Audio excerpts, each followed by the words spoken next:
ngibonge ukukhahlela kwainkosi indlela ekugandavule ngayo uXulu ubaba uMusaXulu lobizwa uprofessor. Leli gama lika professor ayisengiyalisaba ngoba uprofessor abaningi sebethathazile.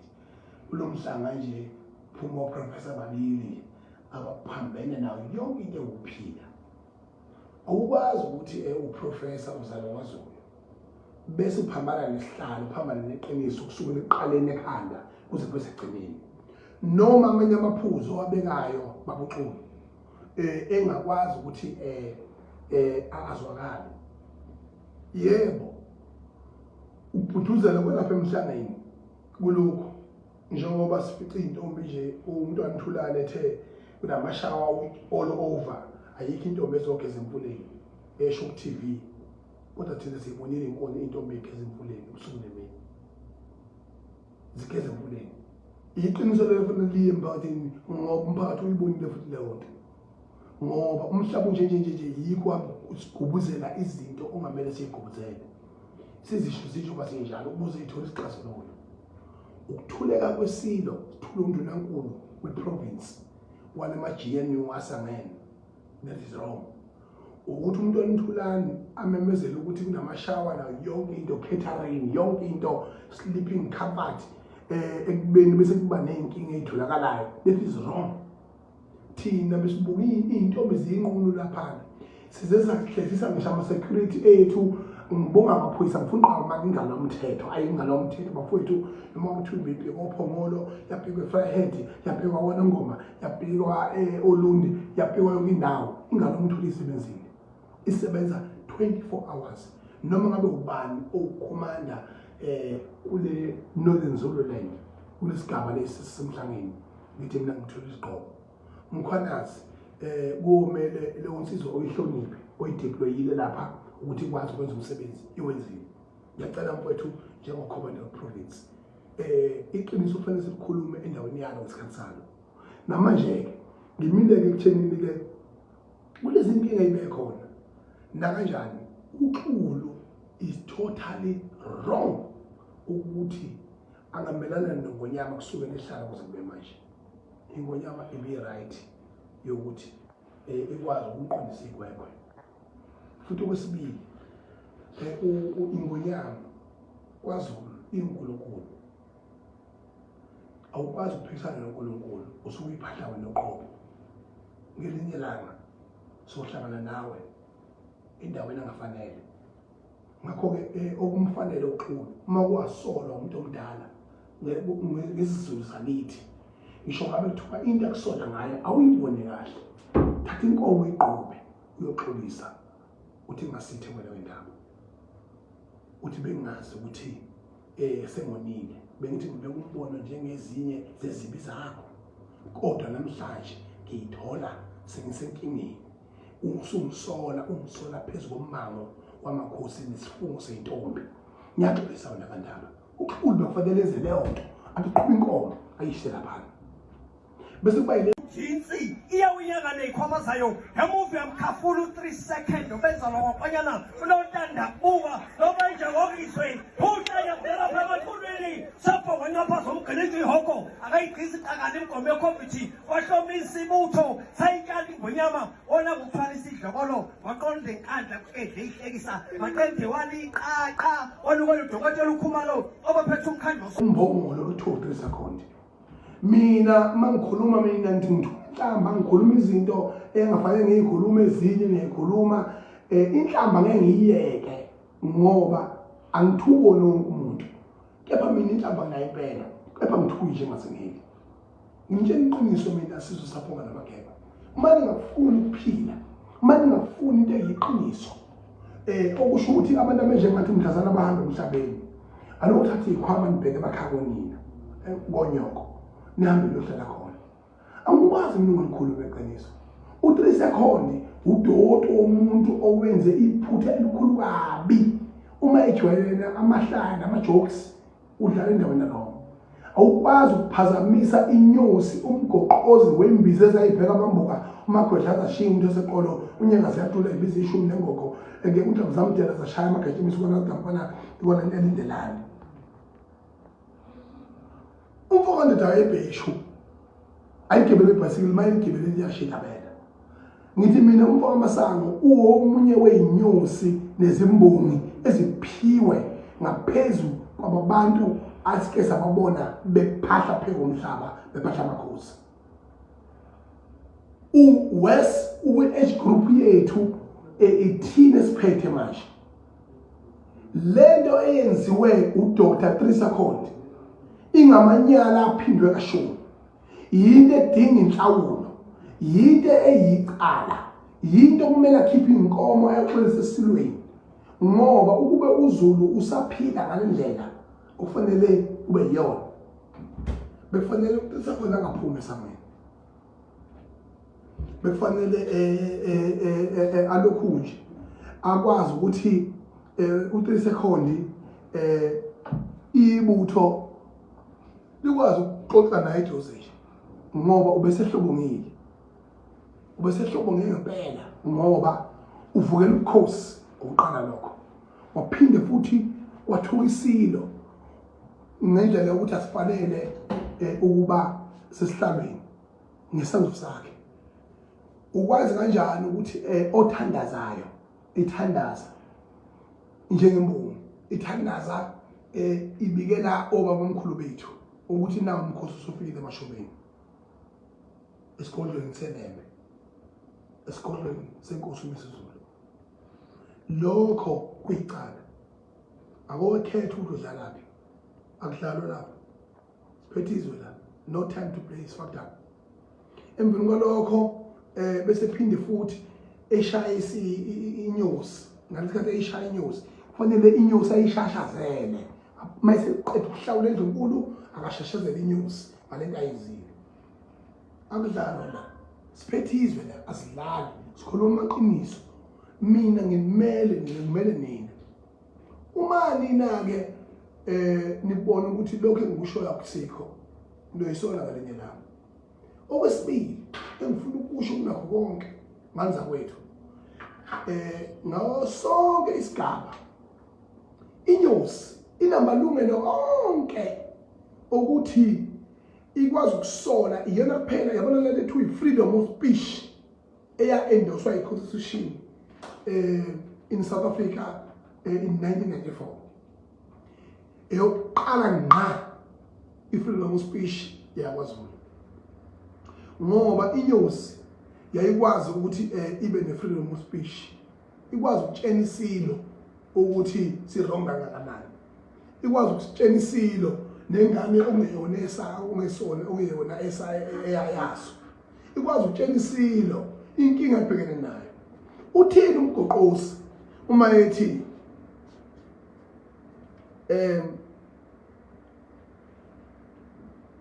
imbabala kangena ekhaya ithanda ihlathi ukhahla sona isilo uqonde kusonqo ngokukhuluma ngokwesilo yabona ekubeni ke lokho akukhulumayo ingxenye yokuxwayisa noprofeta umlando wakithi kwaZulu uzokhumbula ukuthi uthatha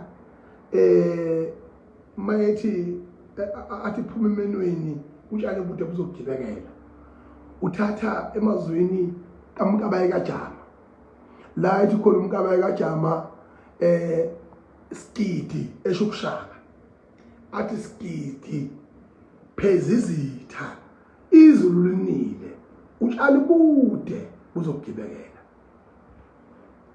noma uMkabayi kaJama ayikhuluma ubuxoki ukuthi usiyabona vele ukuthi sebehlelile ukuthi balisocongile kodwa amagama kaMgoqozi alapho ukuthi ubani ongena ezibongweni ungena kanjani awukwazi ukwahlulela inyosi noma imbongi ukuthi ichaze ithini ngimile lapho nganza kwethu futhi angisoza ngaguquka namanje ngithi mina uTheresa Khonde akenze isiqiniseko sokuthi uyashweleza esilweni aphinde futhi ashweleze enyosini ayishashazele bese kwazi ukubuya ezweni zakwaZulu ngoba umuntu onjengaye siyamdinga ushelelile wawa unyela ngakho ke isikhathi sokuthi simelule ngongenambandela mfowethu ngiyaqeda usukuma sizo siyadinga Time to play is fucked up. No more time to play. You can't hold people of South Africa neglect. You can't hold people of South Africa the social welfare pretties. You are creating this country to be independent on the social welfare state, whereas we can never allow that. All we want is economical freedom and economical pretties in our lifetime. Njengamanje, someone somewhere in any university, on any matric that is about to explode and take over this country, if we don't do the right practice as elders of this country. Yanitshela mina. Unitshela wami ngimtshela usuku nosuku kodwa nishite yodwa nina nithi ngiyahlanya. Namanje nje ngibhizi ngichaza ngaleli flag engiphethe. Iflag leyikhwakha leli. Noma ngane nkinga ngalana eAmerica. But America is the best country in the world in terms of economy and army. If it was controller umhlaba wonke jikelele, ishayela imithetho obababili abaphethe izwe lethu, iyafana nento nezwe lekushisela impepho. Kunjalo nje sengiqedile. Qhubeka nike nina wow. Athi nawo shema passport, angaze niye ndawo, aze niphumele phandle, nikhonkotha mahala nje.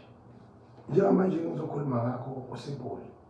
Udaba oluthinta emhlangeni. Emhlangeni umkhosi womhlanga uqala ukuthi wenzeke esigodlweni eMashobeni.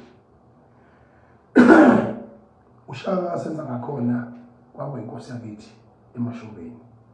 Lokho kwakukhomba khona ukuthi inkosi iba sesigodlweni la izalwe khona. Nalaka nasesigodlweni esingumuzi kayise. Ukubalulekile ke ukuthi kubaluleke ngayo yonke indlela ukuthi izinto siyibukisise futhi. Umhlaba uhambe kahle. Noma benenkinga eziningi zokungahleleki. Isilo asikwazi ukuba izandla zokwenza sigijime phansi senze izinto eziningi. Kepha sithembe abantu ukuyibona bona akufanele besondele esihlalweni. Bephinde futhi bebambisane nohulumeni izinto zenzeke ngendlela efanele. Lo hulumeni wenhlanganisela nganikhoza ngawo awusebenzi namanje awusebenzi futhi. Wawubona ukuthi upremier wethu uThamsanqa Ntuli waqala nini ukuhamba umhlaba. Ngiyazi ukuthi uyayisontela ubhuti uyayisontelayo. Kodwa waqala nini ukuhamba umhlaba. Kodwa yena uba nesibindi sokuthi athule isilo. Ube uyena owethula isilo. Eyakhona uba uchiliza.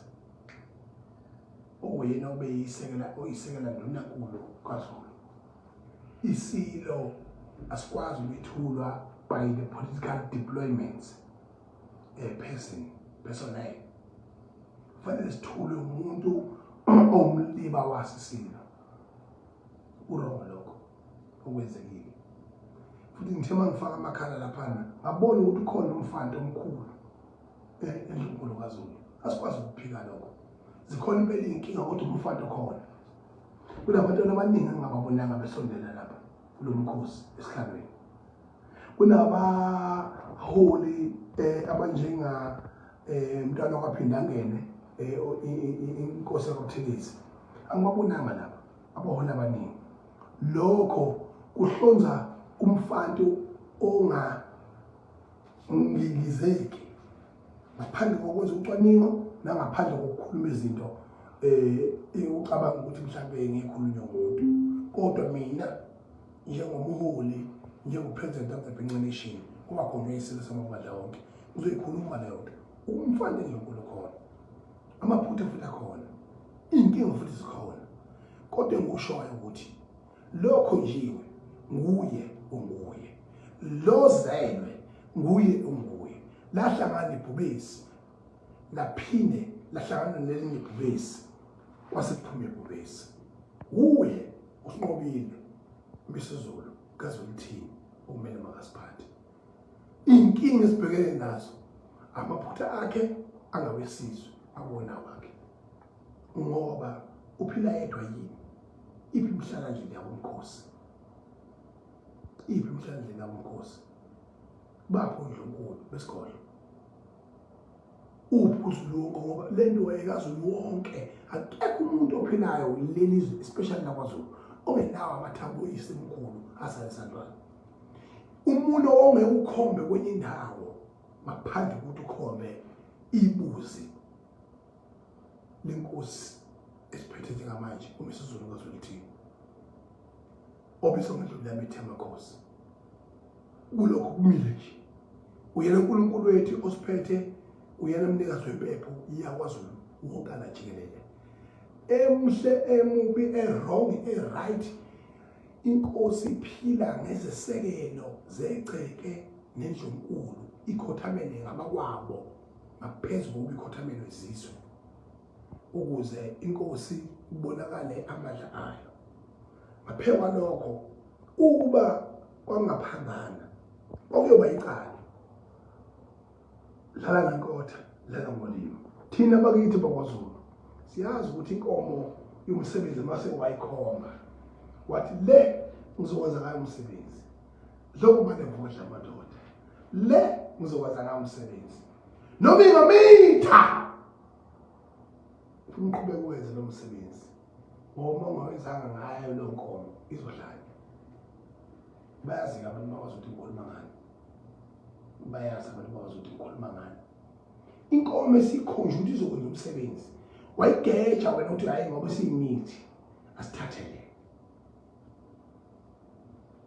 uyibona lo nkomo nje manje ngakho ke asiphile la siphila khona ngoba kusiqinisweni abantu abahamanga ithina hayi inkosi yakayiphatha inkosi yaphathwa ibitheke bafowethu esigabeni sezepolitiki sengiphetha le Vryheid esibhekene nempi enkulu serious akuyona yodwa bonke amasipala abanenkinga cela bengimeme besho umphakathi uhlangane ngifike ngizozizwa inkinga zabo ngoba ngiyibesele ngokuyilungisa manje mfoka amavava mfoka Sutobhaliwe bavava mfoka Sikhakhane umlazi wakho ngozwile ngozwile futhi ngozwile kakhulu mfoka Sutobhaliwe umkhaya uyakhula well done boy well done you're coming well now you are sober minded yeah ngozwile umlazi wakho so into ebalekile ke ukuthi asihlanganene ke siye phambili njengesizwe futhi sekuyisikhathi sokuthi siziphathele ngempela ke manje izwe ngoba awazi ukublame ogoda amantashe la abakhonkotha abakhonkotha khona then you still blame them ubuka lesasiso lesiyana how many years still to come then you still gonna blame that particular person.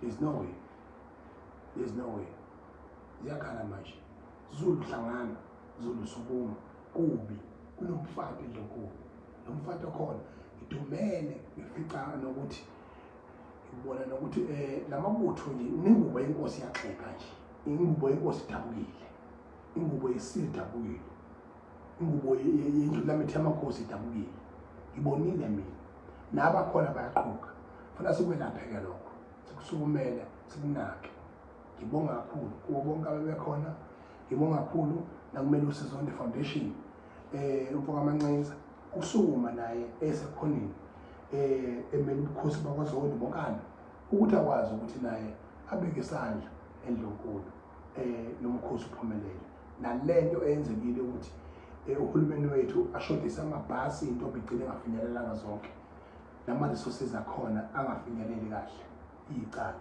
namanje ke simile ngithi kini angizizodlala la akuhlekwa manje time to play is fucked up ngibonga le Orlando Pirates ukuthi wine indebe ishaya amabhunu ngakho ke masingaqhubeka egameni leOrlando Pirates lokho ekwenzile ukuthi ishaye amabhunu aseStellenbosch iwakhiphe phansi ngo-3-0. Yini esingakuthathi sikushintshe sikufake kwi-economical system, sikufake on our system, ukuthi what Orlando Pirates have done to defeat and to kill the Boers in Stellenbosch through soccer match, then we do the same economic.